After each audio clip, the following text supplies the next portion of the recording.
வணக்கம் NKP nature. என்னடா இவ கோயில்கள் பற்றியே போட்டிருக்கேன்னு நினைக்க வேண்டாங்க. இந்த வாரம் போனோம், அதனால் இந்த வீடியோ நான் எடுத்தேன் போட்டிருக்கேங்க. இந்த கோயில் பார்த்திங்கன்னா கோமாளி ரங்கன் கோயில்னு சொல்லுவாங்க.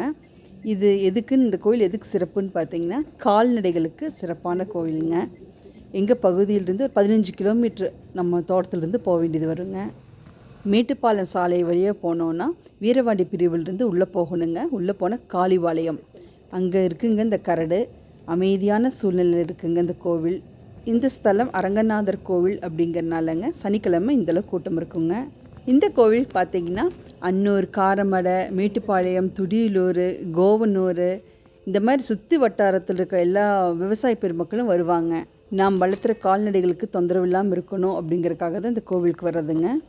மாடுகளுக்கு செனை நிற்கலைன்னா இல்லை ஏதாச்சும் உடம்பு சரியில்லைனால அந்த கோயிலுக்கு வேண்டிக்கிறதுங்க. நம்ம வேண்டுதல் நிறைவேறினதுக்கப்புறங்க பொம்மைக்கு வாங்கிட்டு வந்து வைக்கிறதுங்க. அந்த மாதிரி நிறைய பொம்மை வச்சுருப்பாங்க. எங்களுக்கே பார்த்திங்கன்னா 2023 இன்றைக்கி இந்த தேதியில் ரொம்ப சிரமத்தில் இருக்கவங்க. 10 மாடு எங்கிட்ட இருக்குது. அதில் 4 செனை மாடு, நிறமாச செனையில் இருக்குது 4 மாடு. மிச்சதில் இந்த கன்றுக்குட்டிகள், நாட்டு கன்றுக்குட்டிகள், அப்புறம் வேறு 2 கன்றுக்குட்டிகள் இருக்குதுங்க. எல்லாத்துக்குமே அம்ம நோய் தாக்கிடுச்சு. அதில் நாட்டு மாடு ரொம்ப கஷ்டப்பட்டுச்சு. அதில் ஒரு நாட்டு மாடு கூட இறந்துருச்சுங்க. அந்த சூழ்நிலை இந்த கோயிலுக்கு தான் வேண்டினேங்க. வேண்டிட்டு எல்லாம் சரியானதுக்கப்புறம் பொம்மை வாங்கிட்டு வந்து வச்சோங்க. அதுக்கு முன்னாடி எங்கள் டோனிக்கு கால் உடஞ்சிருச்சுங்க. அதை ரெடி பண்ணோம். அப்புறம் 2 பேர்த்துக்கு பார்வை வந்துருச்சுங்க, டோனிக்கும் ரேம்பிக்கும். அதுக்கும் சேர்த்து வேண்டியிருந்தேங்க நாய் பொம்மை வாங்கி வைக்கிறேன்னு.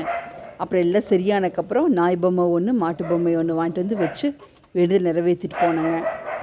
அதுபோல் மாடு ஈனினாலும் ஒரு 10 நாளுக்கு அப்புறம் பால் கொண்டு வந்து சாமிக்கு ஊற்றிட்டுங்க நம்ம தீர்த்தம் அங்கேருந்து கொண்டு வந்து மாடுகளுக்கெல்லாம் தெளிச்சு விட்றதுங்கிறது ஒரு பழக்கம் இருக்குதுங்க. இப்படியும் 6 மாதத்துக்கு ஒரு தடவை இந்த கோயிலுக்கு நான் வந்துட்டு போயிடுவேங்க. அதே மாதிரி நேர்த்திக்கடன் சொல்லிட்டு கன்றுக்குட்டிகளும் கொண்டு வந்து இங்கே விடுறாங்க. இந்த வீடியோ உங்களுக்கு பிடிச்சிச்சுன்னா லைக் பண்ணுங்கள், ஷேர் பண்ணுங்கள், கமெண்ட் பண்ணுங்கள். சப்ஸ்கிரைப் பண்ணாதவங்க சப்ஸ்கிரைப் பண்ணுங்கள். இயன்ற வரை இயற்கை காப்போம். நன்றி.